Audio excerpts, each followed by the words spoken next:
Everyone, welcome back to my YouTube channel. ಇವತ್ತೊಂದು ಹೊಸ vlog ಜೊತೆ ಬಂದಿದ್ದೀನಿ. ಏನಪ್ಪ ಅಂತ ಅಂದರೆ ಇವತ್ತು ನನ್ನ ಮಗಂದು ಮುಡಿ ಕೊಡೋ ಶಾಸ್ತ್ರ ಇದೆ. ಇದು ಫಸ್ಟ್ ಟೈಮ್ ಕೊಡ್ತಾ ಇರೋದು ನಮ್ಮ ಮನೆ ದೇವರಿಗೆ ಕೆಂಗಲ್ನಲ್ಲಿ ಕೊಡ್ತಾ ಇದ್ದೀವಿ. ಆ ವ್ಲಾಗ್ ಇದು. ಸೊ ಹೇಗಿದ್ರು ಸ್ವಲ್ಪ ಲೇಟ್ ಆಗಿತ್ತು. ಸೊ ಅಲ್ಲಿ ಹೋದರೆ ಇನ್ನೂ ತುಂಬ ಲೇಟ್ ಆಗಿಬಿಡುತ್ತೆ ಅನ್ನೋ ಕಾರಣಕ್ಕೆ ಅವ್ನು ಹೊಟ್ಟೆ ಹಸು ತಡೆಯಲ್ವಲ್ಲ. ಸೊ ಮನೇಲೇ ಸರಿ ಮಾಡಿ ಅವ್ನಿಗೆ ಟಿಫನ್ ಮಾಡಿಸ್ಬಿಡೋಣ ಅಂತ ಮಾಡಿಸ್ತಾ ಇದೆ. ಯಾಕೆಂದರೆ ತಿಂಡಿ ಆಗಿಲ್ಲ ಅಂದರೆ ಅವನಲ್ಲಿ ಕಂಫರ್ಟಬಲ್ ಆಗಿರಲ್ಲ ಅನ್ನೋ ಕಾರಣಕ್ಕೆ ತಿಂಡಿ ತಿನ್ನಿಸ್ತಾ ಇದ್ದೆ. ಹಾಗೆ ಮನೆ ಹತ್ರನೇ ಹೂ ಬಿಟ್ಟಿತ್ತು, ಪೂಜೆ ಮಾಡಬೇಕಿತ್ತಲ್ಲ. ಸೊ ದಾಸವಾಳ ಹೂವು ತುಂಬ ಬಿಟ್ಟಿತ್ತು ಜಾಸ್ತಿ. ಸೊ ಹಾಗಾಗಿ ಅಲ್ಲೇ ಹೂವು ಎಲ್ಲ ಕಿತ್ಕೊಂಡು ಪೂಜೆಗೆ ರೆಡಿ ಮಾಡ್ಕೊಳ್ಳೋಣ ಅಂತ ಕಿತ್ಕೋತಾ ಇದ್ದೆ. ನಮ್ಮ ಮನೆ ದೇವರು ಕೆಂಗಲ್ಲು. ಸೊ ಅಲ್ಲಿಗೇನೆ ಇವನಿಗೆ ಫಸ್ಟ್ ಮುಡಿ ಕೊಡ್ತಾ ಇದ್ದೀವಿ. ಇದೇ ಫಸ್ಟ್ ಕೊಡ್ತಾ ಇರೋದು. 1 ವರ್ಷದ ಮೇಲೆ 2 ಮಂತ್ಸ್ ಆದಮೇಲೆ ಕೊಡ್ತಾ ಇದ್ದೀವಿ. 9 ಮಂತ್ಸಲ್ಲಿ ಅವನಿಗೆ ಕೊಟ್ಟಿರಲಿಲ್ಲ. ಸೊ ಅವನಿಗೆ ಕೂದಲು ಇನ್ನೂ ಸರಿಯಾಗಿ ಬಂದಿರಲಿಲ್ಲ ಅನ್ನೋ ಕಾರಣಕ್ಕೆ ಕೊಟ್ಟಿರಲಿಲ್ಲ. ಸೊ ಇದೇ ಫಸ್ಟ್ ಮುಡಿ ಶಾಸ್ತ್ರ ಅಂತ ಮಾಡ್ತಾ ಇದ್ದೀವಿ ಕೆಂಗಲ್ನಲ್ಲಿ. ಸೊ ಅದಕ್ಕೆ ಎಲ್ಲ ರೆಡಿ ಆಗ್ತಾ ಇದ್ವಿ. ನಾನು ಸಿಂಪಲ್ಲಾಗಿ ಒಂದು ಮೇಕಪ್ ಮಾಡ್ಕೊಳ್ತಾ ಇದ್ದೆ. ಮೇಕಪ್ ಅಂದರೆ ನಾನು ಹೆವಿ ಮೇಕಪ್ ಮಾಡ್ಕೊಳ್ಳಲ್ಲ, ಸಿಂಪಲ್ಲಾಗಿ ಮನೇಲಿ ನ್ಯಾಚುರಲ್ಲಾಗಿ ಮಾಡ್ಕೊಳ್ತೀನಿ. ಒಂದು ಮಾಯಿಶ್ಚರೈಸರ್ ಕ್ರೀಮು ಆ್ಯಂಡ್ ಒಂದು ಸಿಂಪಲ್ ಫೌಂಡೇಶನ್ ಅಂತ ಯೂಸ್ ಮಾಡ್ತೀನಿ ಅಷ್ಟೇ. ನಾನು ಜಾಸ್ತಿ ಏನು ಬಳಸಲ್ಲ. ಸೊ ಸಿಂಪಲ್ ಮೇಕಪ್ ಮಾಡಿಕೊಂಡು ಈ ರೀತಿಯಾಗಿ ರೆಡಿ ಆದೆ. ಸೊ ಹೇಗಿದೆ, ಚೆನ್ನಾಗಿ ಕಾಣ್ತಿದ್ರೆ ಕಮೆಂಟ್ ಮಾಡಿ ತಿಳಿಸಿ. ಆ್ಯಂಡ್ ಇಷ್ಟೇ ಸಿಂಪಲ್ಲಾಗಿ ನಾನು ರೆಡಿ ಆಗೋದು. ಸೊ ನಾನು ಮನೇಲಿ ಎಲ್ಲೇ ಹೋದು ನಾನು ಹೀಗೆ ರೆಡಿ ಆಗೋದು. ಬೇಗ ರೆಡಿಯಾಗಿ ಹೇಗಿದ್ರು ಹೂವು ಕಿತ್ಕೊಬಂದಿದ್ದಲ್ಲ. ಸೊ ಅದನ್ನೇ ಫೋಟೋಕ್ಕೆಲ್ಲ ಹಾಕಿ ದೇವ್ರ ಮನೆಯೆಲ್ಲ ಕ್ಲೀನ್ ಮಾಡಿಕೊಂಡು ಫೋಟೋಕ್ಕೆಲ್ಲ ಹೂವು ಹಾಕಿ ರೆಡಿ ಮಾಡ್ಕೊಳ್ತಾ ಇದ್ದೆ. ದೀಪ ಹಚ್ಬಿಟ್ಟು ಹೋಗಬೇಕಲ್ವಾ ದೇವಸ್ಥಾನಕ್ಕೆ. ಸೊ ಎಲ್ಲ ರೆಡಿ ಮಾಡ್ಕೊಳ್ತಾ ಇದ್ದೆ. ಫೋಟೋಗೆಲ್ಲ ರೆಡಿ ಮಾಡಿ ದೀಪ ಹಚ್ಬಿಟ್ರೆ ಆರಾಮಾಗಿ ಹೋಗ್ಬೋದು ಅಂತ.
ಸೊ ಮನೆಯಲ್ಲೆಲ್ಲ ಪೂಜೆ ಮುಗಿಸಿ ರೆಡಿಯಾಗಿ ಹೊರಟ್ವಿ ಬೈಕ್ನಲ್ಲೇ. ನಮ್ಮಮ್ಮ ಬಂದಿದ್ದರು ಬ್ಯಾಂಗ್ಳೂರಿಂದ.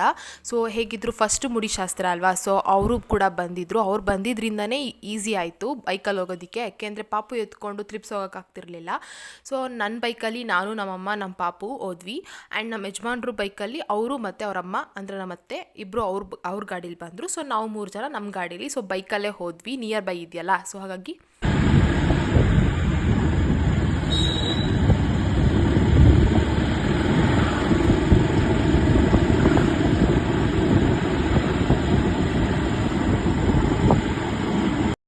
ಹತ್ರ ನಾವಿಬ್ಬರು ಬೇಗ ಬಂದುಬಿಟ್ವಿ. ಅವ್ರಿನ್ನ ಹಿಂದೆ ಬರ್ತಾಯಿದ್ರು ಪೂಜೆ ಸಾಮಾನು ತರಬೇಕು ಅಂತ. ಸೊ ಪಾಪು ಬೇರೆ ನಿದ್ದೆ ಮಾಡಿದ್ದ, ವೆಯ್ಟ್ ಮಾಡ್ತಾಯಿದ್ವಿ ಅವ್ರಿಗೋಸ್ಕರ.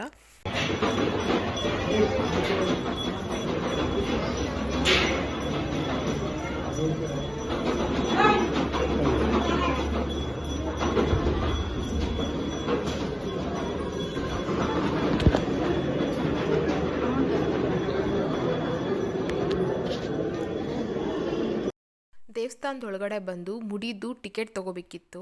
ಸೊ ಅವ್ರ ದೇವಸ್ಥಾನದ ಒಳಗಡೆನೇ ತೊಗೋಬೇಕು ಅಂತ ಹೇಳಿದ್ರು. ಸೊ ಹಾಗಾಗಿ ದೇವಸ್ಥಾನದ ಒಳಗಡೆನೇ ಹೋಗಿ ಟಿಕೆಟ್ ತೊಗೊಂಡು ಮತ್ತು ತೀರ್ಥ ಹಾಕಿಸ್ಕೊಂಬರ್ಬೇಕು ಅಂತ ಹೇಳಿದ್ರು ಮುಡಿ ಕೊಡೋದಕ್ಕೆ ಮುಂಚೆ ದೇವಸ್ಥಾನದ ಒಳಗಡೆ.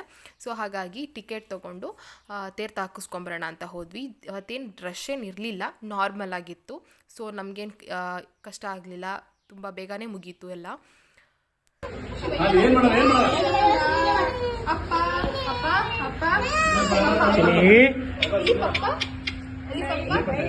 ತಲೆ ಬತ್ತ ಈ ಕಡಪ್ಪ, ತಲೆ ಬತ್ತ ನೀನು ಹಿಡ್ಕೋಬೇಕು, ಅಲ್ಲಾಡ್ದಂಗೆ ಹಿಡ್ಕೋಬೇಕು. ಲಾರಿ ಲಾರಿ ನೋಡಕ್ ಹೋಗೋಣ, ಲಾರಿ ನೋಡಕ್ ಹೋಗೋಣ, ಲಾರಿ ಲಾರಿ ಲಾರಿ ನೋಡಕ್ ಹೋಗೋಣ. ತಲೆ ಬತ್ತಿಸ್ಕೊಳ್ವ, ತಲೆ ಬತ್ತಿಸ್ಕೊ, ಲಾರಿ ನೋಡಕ್ ಹೋಗೋಣ. ಲಾರಿ ಲಾರಿ ಓ ಲಾರಿ ಏನು ಆಗಿಲ್ಲ ಕಂದ. ಅಪ್ಪ ಮಾಮಿ ಮಾಡ್ಬೇಕು, ಹೇಳ್ತಾರ ಮಮ್ಮೆ ಆಗೋಯ್ತು ಆಗೋಯ್ತು ಆಗೋಯ್ತು. ಮಾಮಿ ಓ ನನ್ಗೆ ಮಾಮಿ ಮಾಡ್ತಾವ್ರೆ ದೇವ್ರಿಗೆ. ಅಪ್ಪ ಸೊ ಅವನನ್ನು ಕಂಟ್ರೋಲ್ ಮಾಡೋಕ್ಕಾಗ್ತಾ ಇರಲಿಲ್ಲ, ತುಂಬ ಅಳ್ತಾ ಇದ್ದ. ಅವ್ನು ನಿದ್ದೆ ಮಾಡಿ ಅವಾಗ ತಾನೇ ಎದ್ದಿದ್ದ ಅಲ್ಲ, ಸೊ ಹಾಗಾಗಿ ಮುಡಿ ಕೊಡಿಸ್ಕೊಳ್ಳೋದಕ್ಕೆ ತುಂಬ ಅಳ್ತಾ ಇದ್ದ. ಸೊ ಹೇಗೋ ಕೂತ್ಕೊಂಡ್ವಿ. ಬೇರೆ ಮಕ್ಕಳೆಲ್ಲ ತುಂಬ ಹಠ ಮಾಡ್ತಿದ್ರು, ಬಟ್ ಇವನು ಅಷ್ಟೊಂದು ಏನು ಮಾಡಲಿಲ್ಲ. ಬಟ್ ನಾರ್ಮಲಾಗೇ ಇದ್ದ. ಸ್ವಲ್ಪ ಹಿಡ್ಕೊಂಡಿದ್ವಲ್ಲ, ನಾನು ಒಬ್ಬಳೇ ಹಿಡ್ಕೊಂಡಿದ್ದೆ, ತೊಡೆ ಮೇಲೆ ಕೂರಿಸ್ಕೊಂಡು ತೆಗಿತಾಯಿದ್ರು ಅವರು. ಸೊ ಅಷ್ಟೊಂದು ತೊಂದರೆ ಏನು ಕೊಡಲಿಲ್ಲ ಅವನು. ಸ್ವಲ್ಪ ಅನ್ಕಂಫರ್ಟಬಲ್ ಆದ, ಯಾವುದೇ ಅದು ಫಸ್ಟ್ ಟೈಮಲ್ಲ, ಅವ್ನಿಗೆ ಏನೋ ಮಾಡ್ತಿದ್ದಾರೆ ಅನ್ನೋ ಥರ ಭಯ ಆಗ್ತಿತ್ತು ಅವನಿಗೆ. ಸೊ ಹೇಗೋ ಕುತ್ಕೊಂಡ, ಎಲ್ಲ ತೆಗೆಸ್ಕೊಂಡ. ಬೇರೆ ಮಕ್ಕಳೆಲ್ಲ ಒದ್ದಾಡ್ಬಿಡ್ತಾರೆ, ಸೊ ಅದು ಬ್ಲೇಡ್ ಬಿದ್ದುಬಿಡುತ್ತೆ ಅನ್ನೋ ಭಯನೂ ಇತ್ತು ನನಗೆ. ಬಟ್ ಇವ್ನಿಗೆ ಆ ಥರ ಏನೂ ಆಗಲಿಲ್ಲ. ಬಟ್ ಸ್ವಲ್ಪ ಅನ್ಕಂಫರ್ಟಬಲ್ ಆದ, ಏಕೆಂದರೆ ಅವಾಗ ತಾನೇ ನಿದ್ದೆ ಮಾಡಿದ್ದಿದ್ನಲ್ಲ.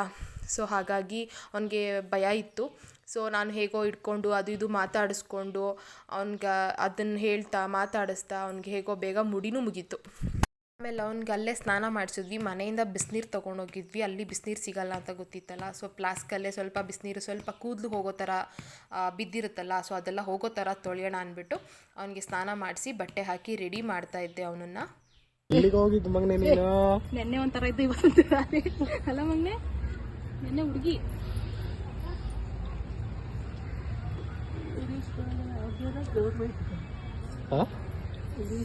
ಅವ್ರು ಇಸ್ಕೊತಾರೆ, ಅವ್ರು ಮಡಿಕೋತಾರೆ, ಕ್ಲೀನ್ ಮಾಡ್ತಾರಲ್ಲ, ಕ್ಲೀನಿಂಗ್ ಅವರು.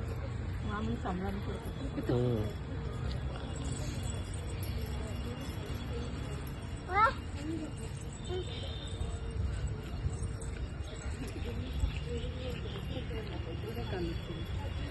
ಅಲ್ಲಿಂದ ಅವನ್ನ ರೆಡಿ ಮಾಡಿಕೊಂಡು ಬೊಟ್ಟಿಗೆ ಕೂಸ್ಕೊಳ್ಳೋಣ ಅಂತ ಬಂದ್ವಿ, ಅಂದರೆ ನಾಮ ಹಾಕಿಸ್ಕೊಳ್ಳೋಣ ಅಂತ ಬಂದ್ವಿ. ಮುಡಿ ಕೊಟ್ವಲ್ಲ, ಸೊ ಪಾಪುಗೆಲ್ಲ ನಾಮ ಇಡ್ತಾರೆ, ಸೊ ಎಲ್ಲರೂ ಹಾಕಿಸ್ಕೊಂಡು ಪೂಜೆ ಮಾಡಿಸೋಣ ಅಂತ ಹೊರಟ್ವಿ.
ಏನು ಬೇಕು ನೋಡಿ, ನೀನು ಮುಂದಕ್ಕೆ ಹೋಗು.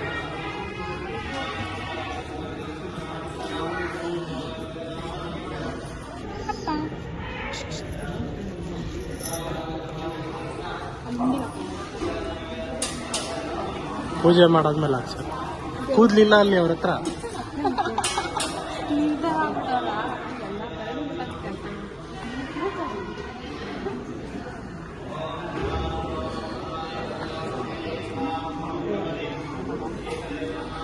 ಸೊ ಪೂಜೆ ಎಲ್ಲ ಮಾಡಿಸಿ ಹೊರಗಡೆ ಕೂತ್ಕೊಳ್ಳೋಣ ಅಂತ ಅಲ್ಲಿಂದ ದರ್ಶನ ಮಾಡ್ಕೊಂಡು ಅಲ್ಲೇ ಒಳಗಡೆನೆ ಕೂತ್ಕೊಂಡ್ವಿ. ಸೊ ದೇವ್ರ ದರ್ಶನ ಎಲ್ಲ ಚೆನ್ನಾಗಾಯಿತು. ಅಷ್ಟೊಂದು ರಶ್ ಏನು ಇರಲಿಲ್ಲ, ಯಾವಾಗ ಹೋದ್ರೂ ರಶ್ ಇರ್ತಿತ್ತು, ಬಟ್ ಈ ಸಾರಿ ತುಂಬ ಫ್ರೀ ಆಗಿತ್ತು. ಸೊ ದೇವ್ರನ್ನ ನಿಂತ್ಕೊಂಡು ಆರಾಮಾಗಿ ನೋಡಿಕೊಂಡು ಅಲ್ಲೇ ಕೂತ್ಕೊಂಡ್ವಿ. ಅವನು ಸ್ವಲ್ಪ ಅವಾಗಷ್ಟೇ ಅನ್ಕಂಫರ್ಟಬಲ್ ಆಗಿದ್ದ, ಬಟ್ ಅದಾದಮೇಲೆ ಅವ್ನು ನಾರ್ಮಲ್ ಆಗಿಬಿಟ್ಟ. ಆರಾಮಾಗಿ ಕೂತ್ಕೊಂಡ, ಆರಾಮಾಗಿ ದೇವ್ರ ದರ್ಶನ ಮಾಡಿಕೊಂಡು ಅಲ್ಲಿ ಜನ ನೋಡಿಕೊಂಡು ಆರಾಮಾಗಿ ಕೂತ್ಕೊಂಡ. ಮಾಡಿ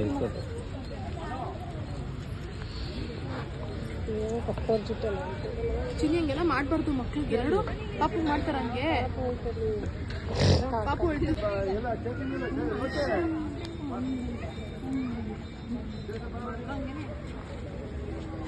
ಮಾಡಿ ಇಸ್ಕೊಂಡು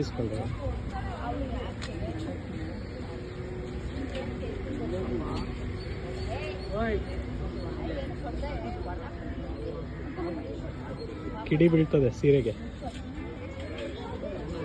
ಮುಂದೆ ಬರೋದ್ ಬಿಟ್ಬಿಟ್ಟು ಯಾಕೆ ಕಾಲಕ್ಕೆ ಬಂದ್ರಿ? ಅಲ್ಲ ಅವ್ರು ಬರೋದಿಲ್ಲ, ನೀನು ಅಲ್ಲಿಗೆ ಎಷ್ಟಾಗಲ್ಲ ಬಿಟ್ಬಿಟ್ಟು.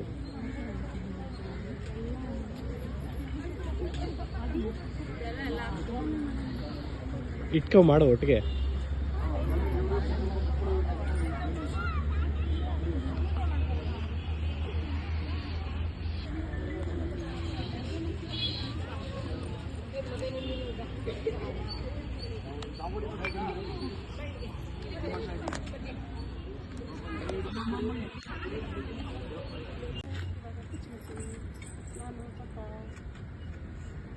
ಬಾಯ್.